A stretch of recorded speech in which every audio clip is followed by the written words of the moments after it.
Education Commissioner Angélica Infante-Green, thank you as always for joining us. Hi, thank you, Steph. So Cranston, the second largest school district in the state, decided that they are going to go full distance learning later this week for at least the rest of 2020. They said it was because of just struggling to get staffing levels each day with so many people out due to COVID or because they're in quarantine. Or what have you. I'm wondering, do you disagree with Cranston's decision? You've been an advocate for trying to keep schools open as much as possible. So I think every situation is different, and I think we know it's not because of the spread. That we know. We're pretty clear on that. But staffing has been an issue, right? And it depends. Sometimes when you have small schools, they're hard to staff. You can't have them open. So I think it's every district makes a different decision. But what I want everyone to understand is that the Department of Health has not asked them to go to distance learning because of spread, but it's been more of a staffing issue. Did you try to convince them otherwise, or did yourself or your deputies say, here's what RIDE can do to help you to stay open? Maybe you only need to close a couple of schools or a couple of classrooms. Was there a conversation about that? Well, there's always that conversation, right? Because RIDE has been more of a support agency in the last year. So we try to support we obviously want to keep the schools open. We want to have the kids be safe, the staff be safe. So anytime that there's a situation, we're always volunteering to see what we can do and be problem solvers and help them get to the place that they need to be. And so what happened there? They said there's just no way we can make this work, or? Well, I think that, decisions are made. That's all I can say. Your question is, do we try to help them? We do, always, all districts. The state launched a substitute recruitment earlier this year to try and mitigate this very problem, which was that there was a substitute shortage, and it became worse in the pandemic because so many teachers have to quarantine for 2 weeks. What's going on with that? Are there enough subs to send into the schools? So we got a lot more than we thought. We thought we were going to get about 100. We got about 1,000 people that we are still in the process of vetting, training them. So we have a lot more subs than we thought we would have. So we have subs available in a way that we've never had before. But sometimes it's not enough, or sometimes we can't get, they can't go to those particular districts, or they're in different places. So that's something that, it varies from district to district. I know that, for example, Providence has subs in the building, whether they need them or not. So they're on call all the time. So that different districts are doing it differently so that they have the availability of staff. As soon as Cranston made this announcement yesterday, I was flooded with emails and texts from folks in Providence schools saying, well, this is exactly what's going on in our school. We struggle day to day to fill absences. Teachers find out day of that they have to cover for a colleague that they didn't know they were going to have to do. And so again, there's a sense of unfairness. They say Cranston gets to have a reset. They're all going to go home, hopefully, be healthy, stay with their households, and then everyone goes back in January. And some people in Providence want that opportunity too. What do you say to them? Well, I think there's a couple of things. If the building is staying open, it's because we have enough staff. And it's not about an opportunity. This is about opportunity for kids, right? So being in school is what we intend to do. And that's where the opportunity comes in. I was at a school this morning with the superintendent at 7 a.m. at coffee hour, where the teachers were actually asking us, it was a high school, can you bring back the 10th and 11th grader? Can we find something that we can have them more in the building than we normally do? So I think it's who you talk to, Steph. I really do think that. I think that there's a set number of people that will always want that to happen. But there's a other set of people that are not as vocal, that are really concerned about the kids, that are really concerned about how the instruction is going. I know that everybody's stressed out, but our numbers do not merit closing the schools. Our numbers are pretty clear. Our numbers are there's no spread that's happened in the schools. And our numbers say, once again, you just talked about Cranston and that they feel like they're going to reset. our numbers show that the percentage of kids and adults in distance learning is higher, positive higher than in person. So I don't know if that's actually a better thing to do. The NERI executive board voted earlier today that they're in support of going to distance learning for the rest of the year with, which I thought this was interesting, with testing upon reentry. Now I understand that the state is not in support of the first part of that, but I am wondering, after the holiday break, is it possible that there could be testing for everyone coming back into school? I know you're working on a pilot surveillance program, but could that be something that happens? So the pilot, I talked about it maybe a month ago. So we've already started, right? The pilot, we tested over 300 kids in Central Falls right now. And what's interesting is that the positivity rate in Central Falls is over 19%. But what we got back from the kids we tested, it's 1%. So the data is pretty clear. And what we wanted to do, and we were pretty clear about why we were doing the pilot, is to see what we would do come January, second semester. Like, what are the options that we have? And how do we operationalize it? It took us about 4 days to test all those kids, because you have to get permission slips. You have to have, the parents be a part of it. And when we talked about this pilot, there were people that were saying, "Well, you can't make me take the test." And I'm talking about adults, students, teachers, and you can't. So can we have everybody test in January? We're going to see. Will there be some surveillance testing? That's the goal. That's the goal. That's the reason we did this, and we're doing it in Providence right now as we speak, and Lincoln as well. So by next week, by the end of next week, we'll have what the data shows. And we administered 2 exams, the BINAX as well as the regular PCR.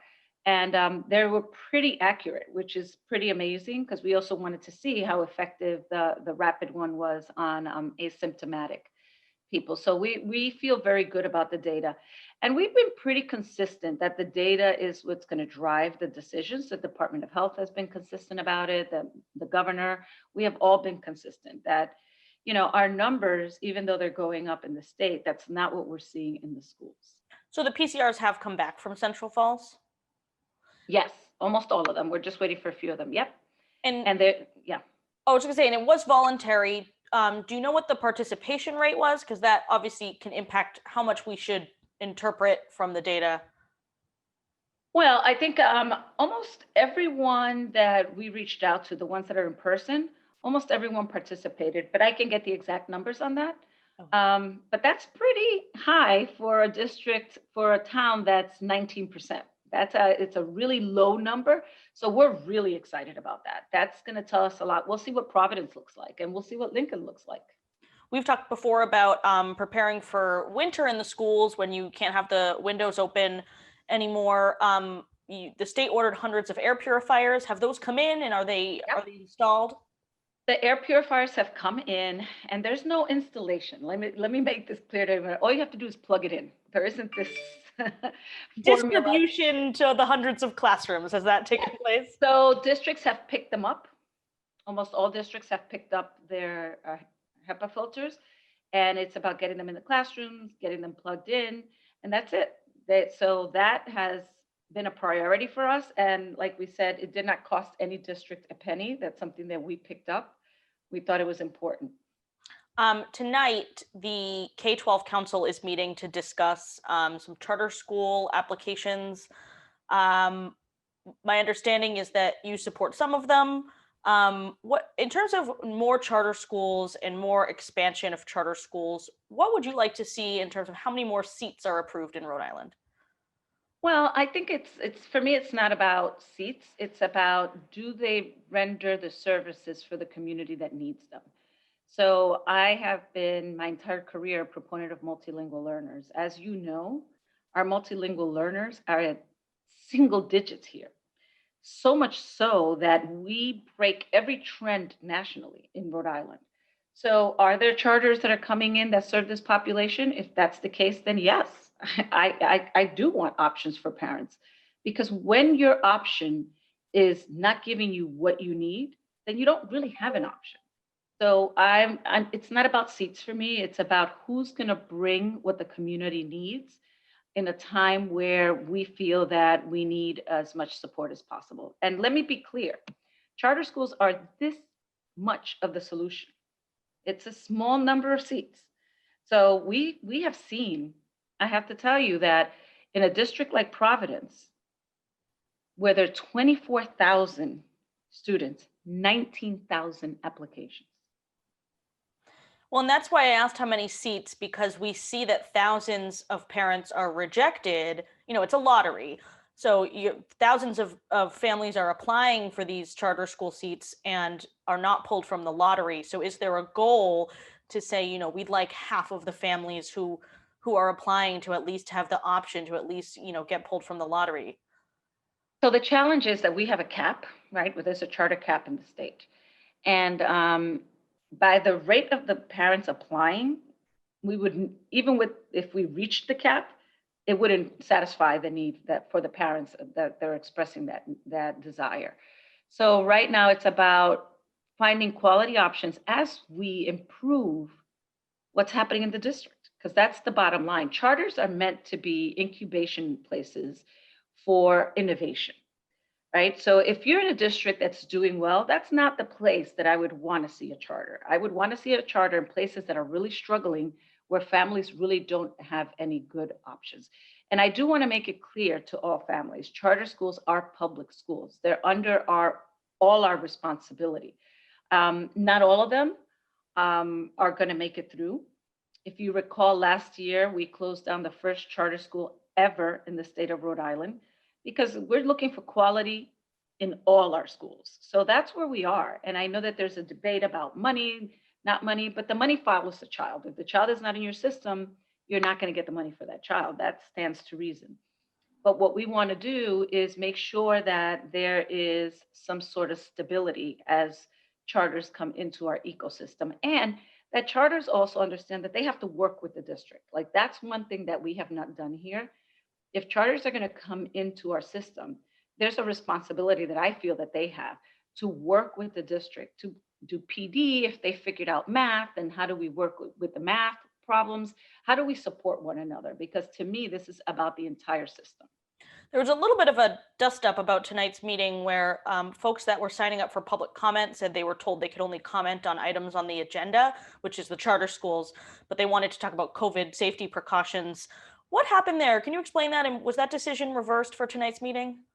So the challenge was that usually when you have the charters, last year it wasn't so, there weren't as many charters as we have now. It takes an enormous amount of time. So we wanted to make sure we limited it to that conversation.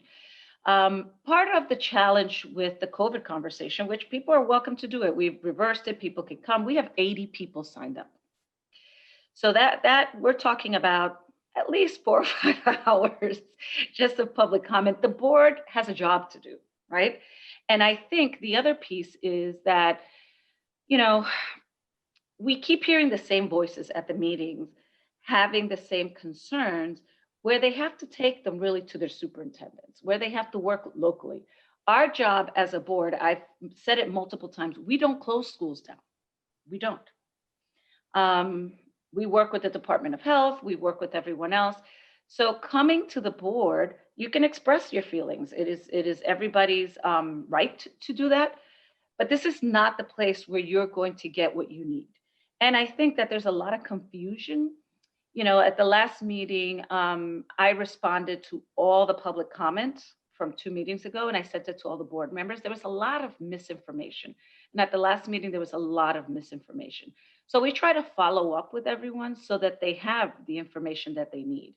There was this idea that money was taken away from school buildings, for example, to pay for HEPA filters. That is not true. That there isn't PP, that isn't true. So I think that there's a lot of work that we have to do at the local level so that we all have the same information. To be clear, all the folks testifying tonight in public comment can talk about whatever subject they'd like. Yeah, they can do that. It's like I said, it's 80 people. We were trying to get through the agenda because that's the goal, right? That is the goal. And part of the challenge is that we have a 2-minute limit, and people don't stay to that 2 limit. 2 minutes. And it's been, and as you know, you've been to a lot of them stuff. Some of them got a little contentious. And there has to be some sort of equity as we do this, and people have to follow the directions. And I guess the goal is, yeah, you can put your statement the same way you can write your statement and send it in. Everybody reads it. You can come and give your statement. That's fine. That's fine. But I think that if you're looking for a solution to an issue, um, the best way to do it is to go to the superintendents. Finally, I want to ask you about the access test scores that came out this morning. This is the test, the annual test that the multilingual learners take to determine their English language proficiency as they're in the English learner program. What is your, and I want to say that these, the tests were administered before the pandemic in February. What is your take on the results? Devastating, devastating. Nothing that we don't know, but we've accepted as normal. You know, in most states, in the entire nation, the kids that exit do better than other kids. That is not the case here. Our kids are not exiting out. Our kids are not making progress. Our students have chronic absenteeism, which is unheard of, unheard of. So we are breaking every single national trend in a negative way. So when you asked me earlier, am I in favor of different opportunities? We are failing these kids. We are failing them statewide. Not just don't think about the urbans. We are failing them statewide. So we have been working on a blueprint for multilingual success that we are going to be able to hopefully unveil at our next meeting 2 weeks from now, because we have a plan of how we have to get better. And we need to do it quickly because we're going to lose a whole generation. It is really, it was very painful, very painful. And when I got here last year, it was the first time that we really made those test scores public. And people were shocked, people that have been working in this area, but not, you know, they were shocked that it was solo, but they were not surprised. The Department of Justice has been heavily involved in Providence. So there's a lot of work to do. There's a lot of work to do, but it is heartbreaking. And we're going to present all the data at our next meeting. We'll spend some time on that. So that's the challenges. We have a lot of things to get through so that we can continue to do our work. But I have to tell you, it was very disheartening, very. And these tests were taken almost a year ago at this point. Do you anticipate the multilingual learner students to sit for the tests again in 2021? They've been doing, a lot of them have been doing distance learning for some portion of this year. Yes. So the WIDA will be administered. They have extended the time, how we administer it, but it's a test that many states take. So because it's not just about their performance, but it's also about a number of minutes, how much instructional time they need to get. So it's really about their instruction.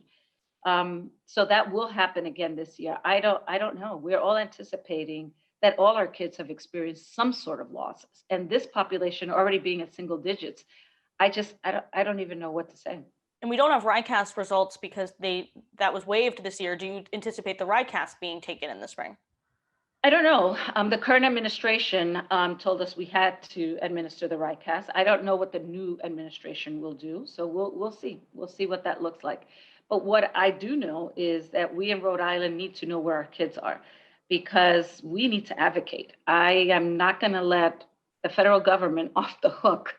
If our kids are really behind in math because of COVID or whatever the case may be, I need them to give us money and the resources to be able to support our kids in Rhode Island. And we will fight for that. But I need to know where they are. So we have purchased interim assessments, not for accountability, not for anything other than for us to know where our kids are. We need to know, parents need to know, we need to know where we need to invest.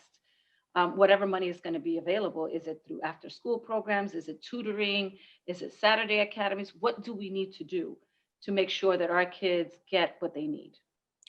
Education Commissioner Angélica Infante-Green, thank you so much for joining me. Thank you, Steph.